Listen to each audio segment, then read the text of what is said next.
बिस्मिल्लाहिर्रहमानिर्रहीम। अस्सलामुअलैकुम। Welcome back to my channel. कैसे हैं आप सब? उम्मीद करती हूँ कि आप सब खैरियत से होंगे। आप जा रहे हैं, खुशबाश रहें, शादो आबाद रहें। अल्लाह पाक आपको बहुत सारी खुशियाँ दिखाए। तो मैं हाज़िर हो गई हूँ आपकी खिदमत में ऐसे ऐसे नए नए जुगाड़ लेकर, जो आपको घर में ही अवेलेबल होते हैं। आपको कहीं भी जाने की ज़रूरत नहीं, ना पैसे खर्च करने की ज़रूरत है। आपने टाइम अपना सेव करके बहुत सारी ऐसी चीज़ें घर में कर लेनी है जो आपको पता नहीं होती। तो चलें वीडियो स्टार्ट करते हैं टाइम ज़ाया किए बगैर। Hacks number 1। हैक्स नंबर 1 में हम यूज़ करेंगे वाइट विनेगर। वाइट विनेगर किस वजह से यूज़ करेंगे? जिन घर में बिल्लियाँ आती हैं, लोग बिल्लियों की वजह से परेशान होते हैं, कराहियत होती हैं जिन्हें बिल्लियों की वजह से, तो हम परेशान हो जाते हैं और बिल्ली है कि डेढ़ा ही डालकर बैठ जाती है हमारे घर में। तो हमने किस तरह से सिरके की मदद से बिल्ली को घर से भगाना है। मैंने इसमें यूज़ करी है डिस्पोजेबल कटोरी। अगर आपके पास ना हो तो कोई इशू नहीं, आपके पास जो भी अवेलेबल हो पुरानी, आप वो यूज़ कर सकते हैं। उसके बाद आपने कोई भी कॉटन का कपड़ा ले लेना है। अगर कॉटन या रुई हो आपके पास, वो भी इस्तेमाल कर सकते हैं। इतनी मिकदार में आपने इस्तेमाल करना है जैसा आपको मेरी वीडियो में नज़र आ रहा है। उसके बाद इतना ही सिरका हमने इसमें ऐड करना है जितना मैंने डाला है। तकरीबन 2 टेबल स्पून इसमें सिरका डाला है मैंने। और कपड़े को इस विनेगर में अच्छी तरह से डिप कर देना है जैसा आपको मेरी वीडियो में दिखाई दे रहा है। बाज़ लोगों को बिल्लियाँ बहुत अच्छी लगती हैं, पालते हैं, घरों में बहुत ज़्यादा होती हैं बिल्लियाँ। बिल्ली जो है पालतू जानवर है और हम घरों में भी पालते हैं, लेकिन बाज़ लोगों को कराहियत होती है, पसंद नहीं होती बिल्लियों का आना जाना। बंद घरों में तो इतनी बिल्लियाँ नहीं आती, मगर जब बिल्ली प्रेग्नेंट होती है, वो बच्चे देने वाली होती है, तो इस वजह से वो अपने लिए कोई ठिकाना ढूंढ रही होती है। और जो ठिकाना उसे समझ आता है तो बस वो डेरा डाल लेती है। तो आपने परेशान नहीं होना, आपने सिर्फ मेरी बताई हुई टिप ट्राई करनी है और इस भीगे हुए कपड़े को उस जगह रख देना है जहाँ बिल्ली जाकर बैठती है। तो उस जगह से वो बिल्ली भाग जाएगी, दोबारा नहीं आएगी, क्योंकि बिल्लियों को सिरके की स्मेल पसंद नहीं होती है। इसमें से जो हींक उठती है वो उन्हें पसंद नहीं होती है, उसकी हींक से वो भाग जाती हैं। आई होप कि आपको अच्छी लगी होगी। Hacks number 2।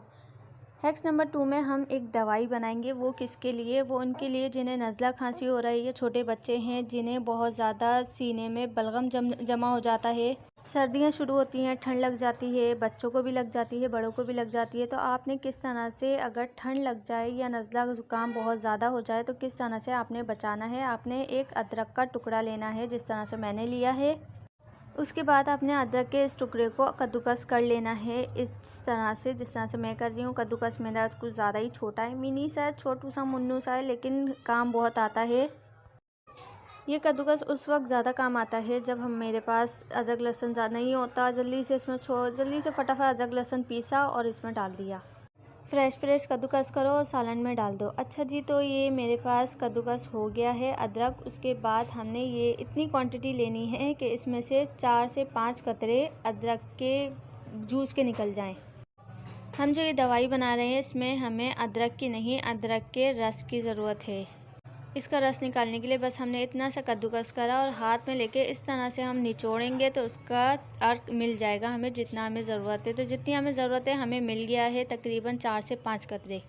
जिन बच्चों या बड़ों को ठंड हो जाए तो उनके लिए ये दवाई बहुत ज़्यादा मुफीद है। आपने तकरीबन 1 हफ़्ता देनी है, और लेकिन जब आप इसे 2 दिन ही देंगे तो आपको खुद फ़र्क पता चलेगा कि हम बाहर से इतनी महंगी महंगी बच्चों को दवाई पिला कर थक गए, मगर कोई फ़र्क नहीं हुआ। लेकिन इसके इस्तेमाल से 2 दिन में ही आपको बच्चों के सीने में बहुत ज़्यादा फ़र्क नज़र आएगा, उनके नज़ले खांसी में बहुत ज़्यादा फ़र्क नज़र आएगा।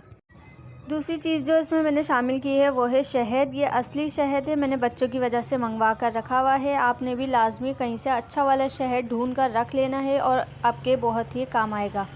हाफ़ टी स्पून मैंने इसमें शहद मिलाया है, आपने भी इसी तरह मिलाना है और इसे अच्छी तरह से मिक्स कर लेना है। जब भी आपने ये दवाई इस्तेमाल करनी है, मेरा ये हैक्स इस्तेमाल करना है, तो आपने फ़ौरन से बनाकर फ़ौरन यूज़ कर लेना है, इसे बनाकर रखना नहीं है।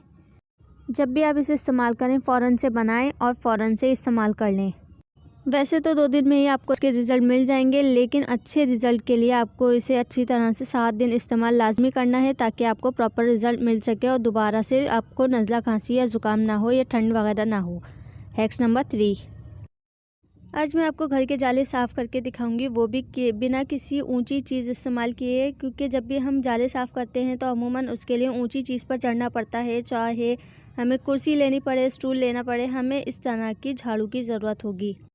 झाड़ू कह लें, झाड़न कह लें, जो भी खेलें, मैं झाड़न कहती हूँ, तो इसका नाम झाड़न ही है भाई। इसमें इतना लंबा सा डंडा होगा और इसमें आगे इस तरह से झाड़ू की वो बनी हुई होगी जो हम आसानी से जाली झाड़ सकते हैं। अगर आपके पास ये ना हो तो आपने ये जाकर बाय कर लेना है। ये ज़्यादा महंगा नहीं है, समथिंग का मैंने 140 का लिया था, आपने 120 140 जिस तरह का इलाका होता है उस तरह से ये प्राइस में बिक रहे होते हैं, तो आपने जाके बाय कर लेना है। और इजी आसानी से, बहुत आसानी से अपने घर के जाले साफ़ कर लेने हैं, बिल्कुल इस तरह से जिस तरह से मैं साफ़ कर रही हूँ। जब आप इस तरह की झाड़न इस्तेमाल करेंगे तो आपको किसी भी स्टूल या फिर कुर्सी वगैरह की ज़रूरत नहीं पड़ेगी और ना ही गिरने का डर होगा। अगर ये हैक्स अच्छा लगा तो लाइक कर दें। Hacks number 4। हैक्स नंबर 4 में मैं बात करूँगी कि जब हम जाले झाड़ते हैं तो जालों के साथ हम दीवारें भी साफ़ करते हैं। जिस तरह से जाले आसानी से साफ़ नहीं होते, उसी तरह से दीवारें भी आसानी से साफ़ नहीं होती, तो उसके लिए दोबारा से इस झाड़न की ज़रूरत पड़ेगी। ये मेरे पास ट्राउज़र है जो कुछ फट गया था और कुछ मैंने फाड़ दिया है अपने जुगाड़ के इस्तेमाल में लेने के लिए। तो आपने भी इस तरह से, कोई पुराना कपड़ा या कोई पुराना ट्राउज़र होता है जो फट जाता है, पहनने के काबिल नहीं रहता, तो आपने इस तरह से इतना फाड़ लेना है कि ये झाड़न अंदर आसानी से चली जाए। और आप बस देखते रहिएगा कि देखते ही देखते मैं घर में ही आसानी से जुगाड़ू क्लीनर किस तरह से बनाऊंगी और कितनी आसानी से हमारी दीवारें भी साफ़ हो जाएंगी, वो भी मिनटों में, जिसके लिए हमें कोई भी मेहनत ज़्यादा करने की ज़रूरत नहीं है। ट्राउज़र में किस तरह से मैंने झाड़न डाली, उसके बाद इसका एक सिरा मैंने इस तरफ से बांध दिया है, दूसरे सिरा का क्या करूँगी वो आप देखते रहिए। हमारे पास घर में बहुत सी ऐसी जुगाड़ी चीज़ें होती हैं जो हमें समझ नहीं आती और हम एक्सपेंसिव बाय करके ले आते हैं, तो हमने घर में ही इस तरह की जुगाड़ू चीज़ें बना लेनी है और आपने मेरे साथ बने रहना है ताकि आपको इस तरह के टिप पता चल सके कि कौन सी चीज़ हमने कब किस तरह से कैसे इस्तेमाल करनी है। तो देख सकते हैं दूसरा मैंने किस तरह से अंदर की तरफ फोल्ड कर दिया है ताकि काम करते हुए हमें डिस्टर्ब ना करे। तो आपके सामने है मैंने यहाँ से घर में रखी हुई चीज़ों को जुगाड़ लगाकर किस तरह से एक क्लीनर बनाया है, वो भी घर में रहते हुए बिना पैसे ज़ाया किए बगैर, और टाइम भी हमारा इससे बचेगा और ना ही हमें इसमें किसी स्टूल वगैरह की ज़रूरत पड़ेगी और ना ही ऊपर चढ़ के हमें दीवारें घिसने की ज़रूरत पड़ेगी। सिर्फ आपने इस तरह से कपड़े को दीवारों पर मारना है और इस तरह से जैसे आपको दीवारों की सफाई करनी है, आपने बस इस तरह से वाइपर की तरह दीवारों पर चलाना है और हमारी दीवारें चमकती जाएंगी। इन सब हैक्स में से आपको मेरा कौन सा हैक्स पसंद आया है और आपके काम का कौन सा जुगाड़ निकला है, आप मुझे कमेंट बॉक्स में बता सकते हैं। जो ओपन है आपने लाइक भी कर देना है। और आप देख सकते हैं किस तरह से हमारी दीवारें साफ़ हो गई हैं और पहले यही कपड़ा साफ़ था और अब यही पे, इसी पे इतनी डस्ट लगी हुई है। तो जी मुझे अब इजाज़त दीजिए और दुआ में ढेरों याद रखिए। मैं मिलूँगी आपसे नेक्स्ट वीडियो में, तब तक के लिए अल्लाह हाफ़िज़। अपना बहुत सारा ख्याल रखिएगा और लाइक करते आपने लाजमी जाना है, सब्सक्राइब भी कर देना है। अल्लाह हाफ़िज़।